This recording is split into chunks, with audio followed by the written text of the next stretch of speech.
Coming up, what are some events that are unlikely but could change the course of Nuggets history going forward? We'll talk about some of the young guys, plus some names that you've probably never heard of out there in the market.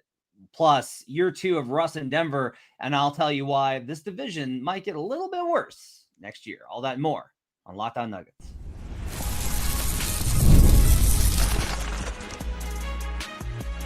You are Locked On Nuggets, your daily Denver Nuggets podcast. Part of the Locked On Podcast Network, your team every day.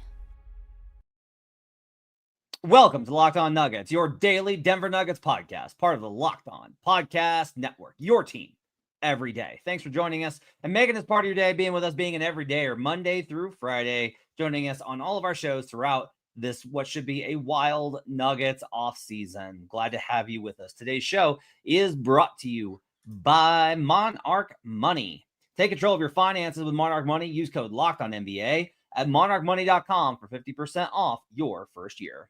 My name's Matt Moore. I write a Substack called The Denver Dig. I've been a credentialed media member for the Denver Nuggets for going on 14 seasons. I'm joined by Ryan Blackburn of Mile High Sports, their senior Nuggets writer.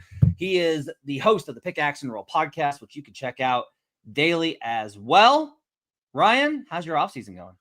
It's pretty good. I actually spent a whole bunch of time with friends today. I didn't actually get to watch the finals game, at least the vast majority of the time where OKC separated, but it was good, and I do feel refreshed, and I'm very excited to kind of get into this. It's been nice to kind of step away and then kind of step back in when needed. On today's show, we're going to talk about Russell Westbrook's year 2 in Denver. I've got some thoughts on some things I'm hearing about the league and why some things might be different next year in the division, including but not exclusively with OKC. But we're going to start by talking about Gray Swan events. What's a Gray Swan event? Okay, you've heard of Black Swan events, right? So Black Swan event is an event that cannot be predicted and causes a massive change in whatever ecosystem it occurs into. It is, by its very definition, unpredictable. So you can't come up with an example of it because you don't know what it is. So I can't project for you what that would be for Denver. But what we can do is there are White Swan events, which are likely events that still create a major impact in the ecosystem, and Gray Swan events. And Gray Swan events are statistically improbable. They're unlikely to occur.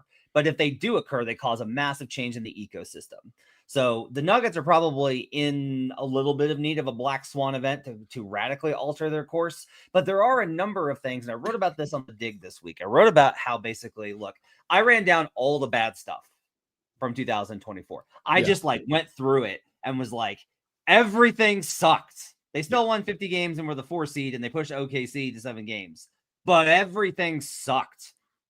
Joker was miserable. Jamal got hurt again. Jamal was not a great all around. Aaron went through a year from hell. None of the guys developed. The coaching staff and the front office were engaged in a Game of Thrones play. It was all bad. And I was like, but here's the thing. That was last year, and next year's next year, and next year it can be your year again. Because it was your year in 2023, and it can't be your year every year, but there is nothing stopping 2025, 26 from being a Nuggets year once again. You have to get the vibes and small changes, and then you really are set to go. You don't need, and honestly, if you make the major changes that so many Nuggets fans are in favor of, and I don't disagree with or blame you for feeling that way. Let me be very clear on this. I'm not like, well, you want all these changes and they should keep. No, I get it. Trust me, if they could, I would be like, you should absolutely do this. Ryan and I are stuck between hey, you should probably change everything. And if they were like what? We'd be like, I don't know. Stuff. Because it's difficult, right? So anyway, I want to talk about Gray Swan events, Ryan. And first thing I'll ask you, now that I've had this long soliloquy, is this. This is no jinx, by the way. We would never, ever jinx anybody. Can Julian Strawther be a Gray Swan event next year? I think he can. I think it was either you and I are talking about this or Swipe and I talking about this. I think that there's a chance that Julian just walks into the year next year averaging 15 a game off the bench and being one of those guys that the team trusts, that they can run some offense through, that they can run some plays for on a more consistent basis. He's developed the trust of the team a little bit because in his rookie season, he got hurt. only played about 545 minutes or so. And then in his second season, he played a whole bunch more. He played, I think, about 1,300 minutes, but still got hurt. But the lasting impression that I think everybody has from this season is Julian turning a game around. And like the last home game of the Nuggets season, a massive, and like this is something that is going to stick with the coaching staff and the fan base for a long time, I think. So could he do it? Absolutely. Should it be expected? Probably not, but that's why it's a Gray Swan event. This is something that I think you could potentially hope for, but we'll see. Could he be Jordan Clarkson? Yes, absolutely. I think my comparison that I have always used to him is Terrence Ross, somebody who could just like come off the bench and either like not going to get a whole heck of a lot, or you're going to get an explosion. You're going to get something amazing and something that that's always just kind of how Terrence Ross was. And so Jordan Clarkson, I think, is a very reasonable comp too. I think Swipe has also compared him to Jordan Poole in the method that he would get into that. And so Jordan Poole had his big year in his third season, not his second season. So if Julian Strawther is going to do this, it would be in year 3, not in year 2. So maybe there's an opportunity there. Okay. Peyton Watson. Okay. Can he be a Gray Swan event? He can. Like there's no doubt. Like, and I think this is one of the things, you can't bet on too many Gray Swan events. I think you could bet on. I think you just need one? Yeah, like, absolutely. If you just have one more, isn't that maybe the difference? Maybe. I think you probably still need a little bit more stability on the back end for sure. But if you got one of these guys, whether it's Peyton Watson turning into, like I would say a 12 point per game, 4 rebound, 3 assist kind of player that you could close in different situations on a more consistent basis. Absolutely. Like, and I could see that happening. He had the talent to do it. There's no question about it. I think people are more concerned with the feel. And I think that this is a large summer for him for sure in terms of developing that feel and trying to figure out whether he can be somebody that the rest of the team is going to trust on a consistent basis, because that was clearly something that was faltering over the course of this season. But I do think that it's possible. He's just got to put in a lot of work for those specific things and trying to improve feel, not necessarily bag. Yeah, I wrote a little bit about this in the dig. I think that was like a lot of it is like he didn't work on the stuff that they wanted him to work on. And then he got hurt, right? The injury stuff, I want to give him a pass on because I have a hard time being like, Peyton Watson's not in great shape. I'm like, have you seen him? Like the kid glides. No. So I understand that they want him, but there's got to be a little bit of a rebalancing with the player development staff in terms of you can't ask all these young players to just try and become the player the Denver Nuggets need for a 2-year window with Nikola Jokic. Like they have to have 10, 12-year careers. And so like it is okay for Peyton Watson to want to become everything he can be and not just be Jaden McDaniels, not just, which would be a great outcome for him. And he shouldn't be villainized for that either. Like that's not, and I think that's one of the factors is that Jokic especially, and I think the starters that already won a championship, but mostly Jokic, really just want guys to fit in to do their roles and be like, why aren't we doing this? Why aren't we like doing the things that get us wins? Like, come on. And Peyton's thinking, well, what if I was Aaron Gordon? What if I was Michael Porter? What if I was one of these guys that was put into this position? But the only way that he's ever going to do that is if he develops skills. So I don't blame him, and I don't blame his camp for like wanting to try to push the envelope a little bit. And so you're right. I wasn't Stephen Graham one of the guys that was reportedly taken out by Chris Haynes? Yep. Okay, so maybe there is a change in player development of some sort. Let me clear on this. Dragutin says 4-year window. Shame on you, Matt. I'm not talking about Jokic's span. I'm only talking about if you're trying to fit a guy, you're usually just trying to have a role player for 2 to 4 years. Yeah, like that guy probably like none of these guys will likely be in Denver as long as Jamal and MPJ and even Aaron. Like that's rare, right? So that continuity is kind of rare. That's my only point here. Coming up, I got another Great Swan event that I want to talk about. and it's outside of the Nuggets organization. And I got a number of players that I'm going to throw at Ryan, and I'm going to set it up with this premise. The Nuggets need to take a page out of the Pacers book. I'll tell you why. Coming up on Locked On Nuggets. Today's show is brought to you by Monarch Money. You ever check your bank account and wonder, where'd all my money go? Between dining out, online shopping, and entertainment, it's easy to lose track. Going to the movies right now, so expensive. And you go in there, you're like, oh, I'm just going to a movie. And then it winds up taking a huge chunk out, especially if you've got a family or a significant other or friends that you're taking out. That's where Monarch Money comes in, your personal CFO, giving you full visibility and control over your finances. Monarch Money isn't just a budgeting app. It's a complete financial command center. You can track all your accounts, investments, and spending in one place, so you stop just managing your money and start building wealth. Instead of juggling multiple apps, you can use Monarch to check all your finances, track spending, and even plan your long-term goals. Take control of your finances with Monarch Money. Use code LOCKEDON-NBA at monarchmoney.com for 50% off your first year. That's monarchmoney.com, code LOCKEDON-NBA for half off your first year. We'll be right back on Locked On Nuggets. Back here on Locked On Nuggets. Thanks for joining us and making us part of your day. Appreciate you guys being with us. Check out youtube.com/LockedOnNuggets. Hit the like and subscribe button, and you can join folks like Swipa, who is apparently hanging out in the chat segment and causing mayhem, as he is wont to do. Okay, so here's what I was thinking about. I was thinking about the Nuggets are not going to trade for a Tyrese Halliburton. They're not going to trade for a Shai Gilgeous-Alexander. That's not going to happen, most likely. If it does, it's obviously a black swan event, and by its very definition cannot be predicted.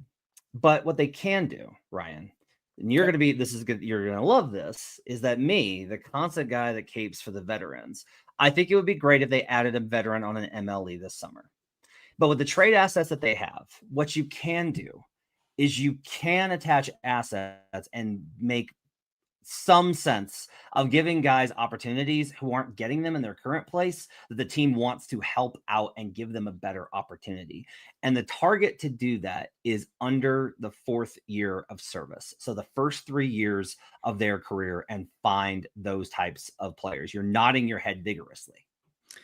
So that is they're the second contract guys. This is the second, it's the second draft guys. These are pretty common over the course of these last few years, where these different, Aaron Nesmith, I think, is a really good example of that, it's one of the reasons why you're bringing this up. In Boston, didn't necessarily have a great opportunity. They trade him to Indiana. Indiana immediately buys into who he is, and now he's a main contributor on an NBA Finals team, and clearly one of the more valuable 3-and-D players on that kind of contract in the entire NBA. So I'm with you. I think the peak of this discussion, and I actually hit on this with Jake Coyne on Pickaxe and Roll, was Jabari Smith Jr. as like, hey, probably not going to give up on somebody like that, but can you go shoot for the moon with those kinds of players if you can? You're not going to give me that level, but I do think that it's a great opportunity to maximize your potential option there. Hemias is pushing Justin Champagnie and Sadiq Bey as the two guys that are possible. Sadiq's a little bit older, but I hear what you're saying there. So I both like Champagnies, by the way. Yeah, I like where your head's at, but starting with the guy that was projected to go number 1 in the draft right up until the night before the draft, and then went 3rd. Maybe this was a hypothetical Jamal Murray trade. I just want to make that clear. Okay, fair enough.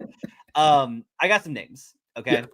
Yeah. Jalen Wells, I don't think is going to be gettable. That would be a guy on this list. I don't think he's gettable. Yeah. Scottie Pippen Jr., though, grades out really well. So what I did here is I took a look at, so Ryan, here's what I tried to do. I looked at under 4 years of service with a minimum 20% usage rate, 15 minutes played per game for at least 40 games.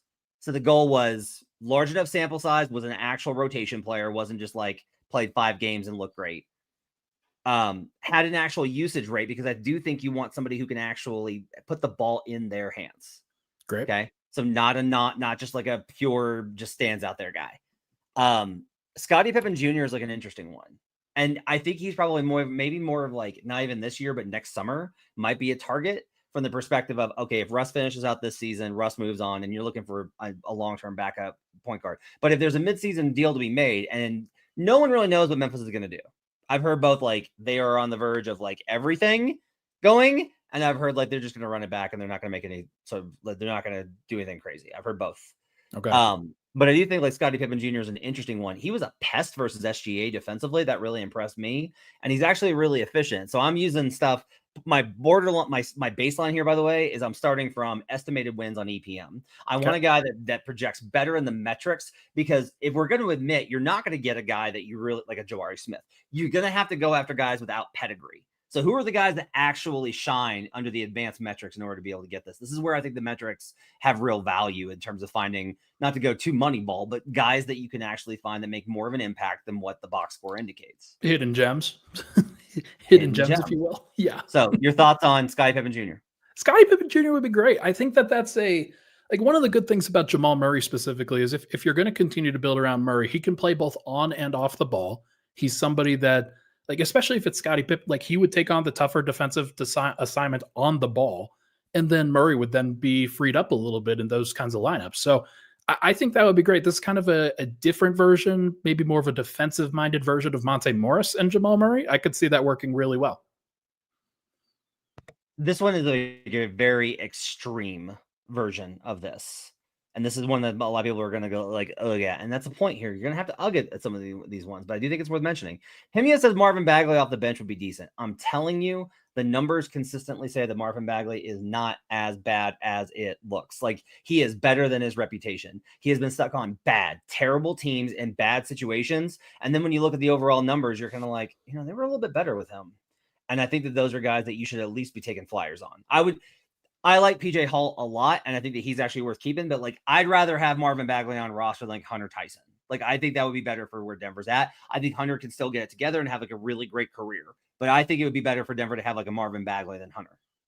If you could get him on a minimum, that would be great. Like, he's the guy that you're not going to spend a TPM LE on him, but if you can get him on a minimum and guarantee that he would get an opportunity, then he would probably be willing to do it, because he could both play next to and behind Nikola Jokic and have some flexibility there. I do not think that he is gettable. I think they understand how good he is, but with the Spurs, you never quite know. Jeremy Sohan is coming up on restricted free agency for the San Antonio Spurs. What's their plan in the front court if not with him? I mean, they kind of want him as that's why they put him in ball handler situations, though. They want him to be a little bit more versatile. But they've got Wembanyama. Like, what if they get Giannis, which is not likely to happen now, but it's worth asking. I mean, look, if Sohan was available, and, like, I assume in that situation you're having to give up one of Peyton or Julian in order to get him, though, right? Yeah. And that's where these values, like, you have to start picking and choosing. And I kind of think that Peyton with his on the ball defense and Julian with his shooting and versatility, both of them do fit into around what Denver currently has a little bit better than Sohan. Counter, no one would ever rebound against them ever again. Ever. Decent counter. Grady Dick's too good. Cam Whitmore is a really interesting one. Not the biggest Cam Whitmore fan in terms of, like, his approach, but I will say, like, the numbers are awfully good. And I kind of wonder if there's more there. And I don't think that he's gettable. Athletic, physical, versatile, can have some on the ball scoring, some off the ball scoring. Is there more defensively to get there from him? Because I think that's one of the reasons why he didn't play as much. Yeah, I think so. I think there's probably, like, a little bit more for him to be able to get there. Could you see him starting at the 3? Jeremy's, yes, I can. Then I would take the flyer.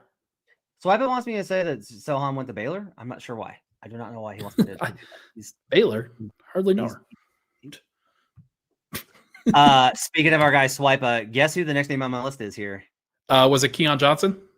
Keyshawn George, actually. Keyshawn George. It's Keyshawn George. You love Keyshawn George. You love a lot of the Wizards guys, but Keyshawn especially. I'm sorry, I feel like it's Keontae George. I apologize. Keyshawn George. I think he's really good. If the Wizards decide to go in another direction with their point guard situation, I would absolutely, like, all of the Wizards are the guys I think the Nuggets should be looking at. Like all of the Wizards. I would absolutely be doing business with the Washington Wizards right now. It used to be the Hornets with while PJ Washington was there, he was a perfect kind of second contract guy for this situation before. So I love it. I think that taking advantage of those kinds of teams is the right choice, of course.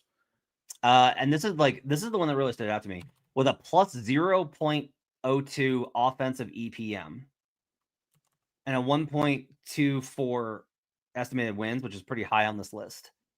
Bryce Sensabaugh. Interesting. And I get it. It's like these are the type of guys that we're talking about. Is like what the goal of this is to try and find players that, if given a bigger opportunity, because Denver is so shorthanded, could be good enough. That if they were given the opportunity, it could be like Torrey Craig did this. Yeah. Right? Yeah. And then they somehow reach this level where the club is so exclusive that it's 7 guys. And we just got to get 2 more people in the car. And I feel like there's opportunities there. Hey, 46% from the field, 42% from 3 for Bryce Sensabaugh over 71 games. Like, I can't imagine that they're going but they only started him for 15 of those games this year. That's so weird. Like, I wonder if this was kind of an intentional sandbagging event from Utah where they're like, yeah, we know he's good, but we're not going to show it yet because we want to lose games. But if he was gettable, then I would take the flyer for sure. I'll run down a few more quickly before we go to the other side and talk about Russ. Jacoby Walter from Toronto. They have so many different 3 2 shooting guard types that not sure how to feel about it. Jalen Wilson out of the Nets. Okay. Noah Clowney out of the Nets, I think, is a really sneaky good one. I'm a big Noah Clowney guy. Yeah. I think that his advanced metrics look pretty good. And there is Keontae George on this list. Like Keontae George right behind Jaime Jaquez in estimated wins this season. So, and that's like a buy low opportunity depending on who, like if Fears goes to Utah, you've probably got an opportunity to get Keontae George. And that would not be a bad opportunity there. Simone Fontecchio, I do think is gettable, a little bit older. Not super crazy about it, but I do think it's worth at least considering. Jaden Hardy from the Mavs, another, I think, one that's probably worth considering. He got buried. And Jordan Hawkins from the Pelicans, I think, is another one that they should definitely look at. Jordan Hawkins would love to go get. He's really just a shooter and nothing else right now, but he is somebody that if you're looking to get into the modern NBA, you got to stack up on shooters, and Denver could certainly use more. Okay. Coming up, we will talk about Russell Westbrook. And I will answer the question that everyone's asking in the comments, which is, what about the GM? Talk about that coming up on Locked On Nuggets. NBA fans, you know what time it is. Playoff season means big performances and even bigger rewards. DoorDash is bringing the heat with a slam dunk deal for DashPass members during the 2025 NBA playoffs. It's called They Swoosh, You Score. Anytime a player drops 50 or more points in a playoff game, DashPass members score a free 3-piece crispy tenders combo from Wingstop the very next day. Just place an order of $20 or more. Use the code Wingstop50 at checkout, and that combo is yours. Crispy, delicious, and totally free. Offer valid noon to midnight the day after the game. Terms apply. What's your go-to move after an epic game? Are you ordering wings and reliving the highlights? Imagine being rewarded with free food just because someone went off for 50. It's got to be SGA. That's like, if it's anybody but SGA, I'll be shocked in these NBA finals. So here's the play. Sign up for DashPass to unlock this and more exclusive deals all season long. When any player scores 50 plus in a playoff game, DashPass members can grab a free 3-piece crispy tenders combo from Wingstop the next day with a $20 or more order and code Wingstop50. That's DashPass, your door to more savings, more flavor, and more ways to win. Terms apply. We'll be right back on Locked On Nuggets. Back here on Locked On Nuggets. Thanks for joining us and making us part of your day. Okay. I thought we would have gotten an announcement by the end of this week that they had either hired Ben Tenzer as general manager, and someone else as president of basketball operations, or someone new as president of basketball operations, and they would hire a GM under them. I thought we would have gotten that decision. We did not. It is not ideal that we are 2-3 weeks away from the NBA draft, and they do not have this. However, if you're the Nuggets, you have to also be like, well, we don't have a draft pick. So it's not exactly like, oh man, got to get in the room and do like they have guys that are able to do it. What I would tell you is I would be surprised at this point, And I have not no one knows is what the answer I get is like, no one knows. There's been no word. I would be surprised if the existing structure wasn't integrated into something permanent. So I would be very surprised if they go through this entire process and then like Tenzer drafts and then they fire Tenzer and bring in a new POBO. I think this is more likely to be they go through the draft process. They don't draft anybody. They go through draft night. They work some deals, try and see what they got. Probably don't get anything. And then like a POBO can be hired at any point. There is not a lack of existing structure. They did not wipe out the entire front office. And in part, I think for this purpose. That's my read on things, Ryan.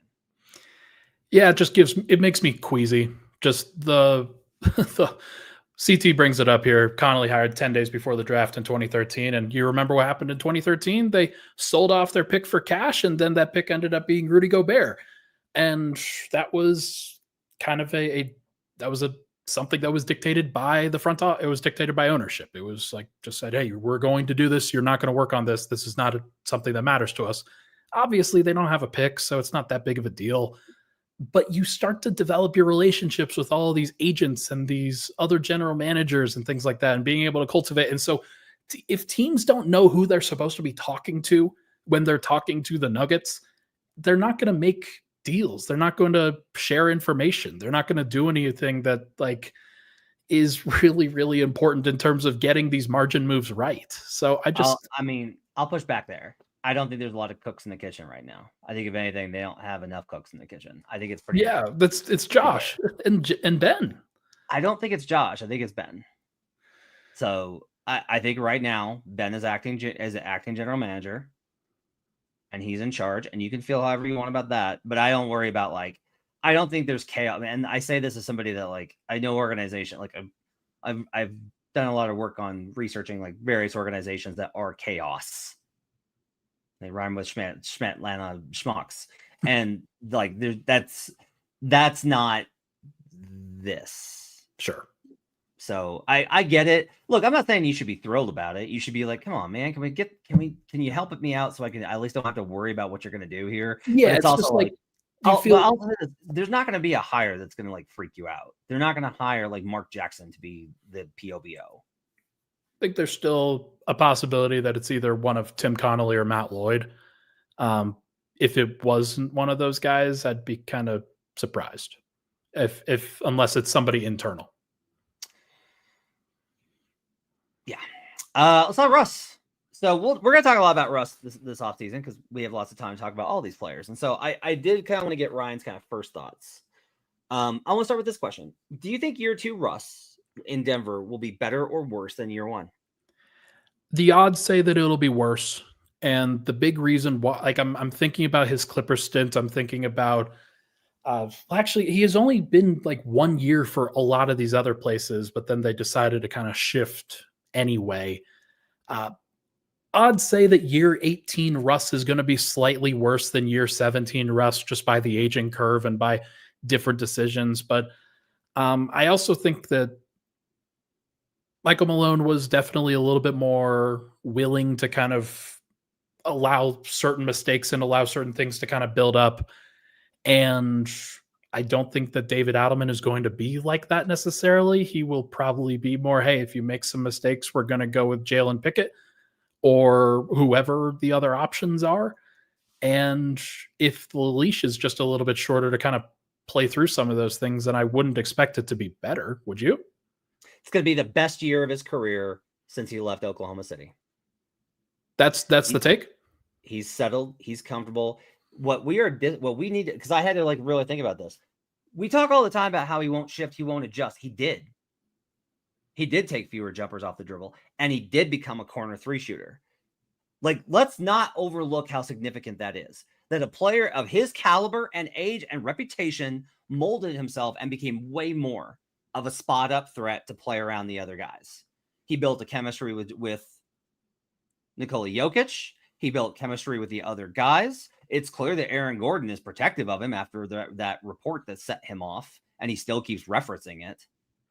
This is going to be the best. This is going to be the best season of Russell Westbrook's career since he left Oklahoma City. Now, wow.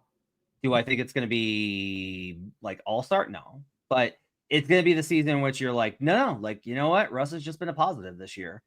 I really do. I think genuinely he's starting to do something I did not think he was capable of. I think he's starting to change. I think he's finally at a point in his career and his life where he's willing to change. And I think we saw that this year. I think the fact he could have gotten disconnected after that Minnesota game and just checked out. It could have been like the awkward thing in the room and nobody wanted to talk about it. He just wasn't playing. And he gave great games in the Clipper series. No, I firmly agree. Like he was great in the Clipper series. There was no doubt about it. And asking anybody to be good in the OKC series when they are as good as they are, I think was maybe a bridge too far in this situation. Denver didn't really have the infrastructure. Like they still took them to 7, but like it didn't necessarily have the full on infrastructure to punish some of the things like with Russell Westbrook's skill set in that particular series. But like, no, he will, I think he'll play fewer minutes. I think he will play fewer time, and maybe he's okay with that, and maybe taking a little bit less of a role in the regular season, be even more ready for the playoffs. I don't know what that's going to ultimately look like. There's a possibility that once he gets the surgery on his shooting hand, then he'll be even better shooting. That would be great. And guys, especially kind of in his age tier, in his age bracket, get better as shooters as their career goes along. So we will see what ultimately happens, but he does, like, you are right about him kind of transitioning into just being a corner guy. That's been good.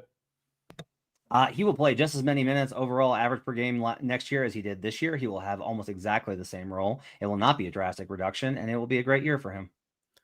And you are going to have to suck it. That's what's going to be. I am turning a new leaf to optimism, Ryan Blackburn. This isn't an act too. I'm serious. Yeah. I really do think so. Look, if Russ adapts, he's got the basketball IQ and mindset to be able to be really effective. If he's better as a shooter, that takes away, even if he just translates into just corner shooting, this is Jason Kidd. That's what Jason Kidd did late in his career. You can't say Russ doesn't have a good basketball IQ. He obviously does. Jason Kidd and Russ a little bit different here in terms of like level passers, but I mean, I get it. I agree with you. He is one of the, like, I could see that kind of turn. I'm not going to sit here and say that it isn't, but like 28 minutes per game is a lot. That is a lot of minutes per game, Matt. It's hard for me to expect that. It kind of sets him up to fail in that case if he doesn't reach that. But like, if he's able to do that, I mean, that'd be awesome. Don't you think that there's still an opportunity for him to opt out and go get more money? Maybe. Sure doesn't seem like it, though. Seems like he might stay. We'll see. Hemia says, Matt, do you remember that Timberwolves game? It's one game. He had a bad game. Guys get to have bad games. That's it. Some guys, well, I'm sorry. To me, guys get to have good games or bad games. To everyone else, brought it up in a while. To everybody else, only one guy gets to have bad games. I have a 30-second take. I have to get out here. Division, I think, might get worse next year. I'm not sure the Jazz are going to be any better at all. They're going to try, but I'm not sure they're going to succeed. They might trade Lauri Markkanen. A lot of conversation. Naz Reid is going to have heavy suitors, including in Detroit. So there's a very strong possibility that the Wolves are going to get priced out of some of their guys. That would be devastating to them with their depth, and they'd have to try and trade Julius Randle in order to replace that. That'd be a very tricky thing. Or Rudy Gobert. Yikes. Mike Conley aging out. So like the Wolves, I think, are going down a tier. I think they are going to fall off a little bit, and that could lead to some big complications in the West. Portland's going to be better for sure, but I'm not sure how much better, given they made, like, this was a good year for them, and they still don't really have a structure to really rely on either end. The defense is pretty good, but still not elite. And then you got OKC, which obviously, I think they're going to win the title. Looks like they're going to win the title. Maybe they'll win the title. But also, like, I just going to tell you, as much as it's like, well, Chet got hurt and Hart got hurt, other than that, they were fully healthy. If they have any more injuries after a long playoff run in a league where we've seen the champion not go back-to-back since 2018, I think there's a good possibility of a little bit of slippage. I think the division is going to be a little bit worse next year, Ryan. Well, that'd be great for Denver because it's been a very difficult division for a while. So we'll see whether they could kind of take advantage of that or not. All right. On Tuesday, we'll talk more. Maybe we'll talk more about Russ. We'll talk more about our candidates here for these type of things. We'll keep you track. Keep up to date on the POBO or GM or whatever they're going to do, front office stuff. Make sure to keep it here. download, subscribe, hit the like button, 5-star reviews. Have a great week. We'll see you guys again next time on Locked On Nuggets. I'm going to box you in.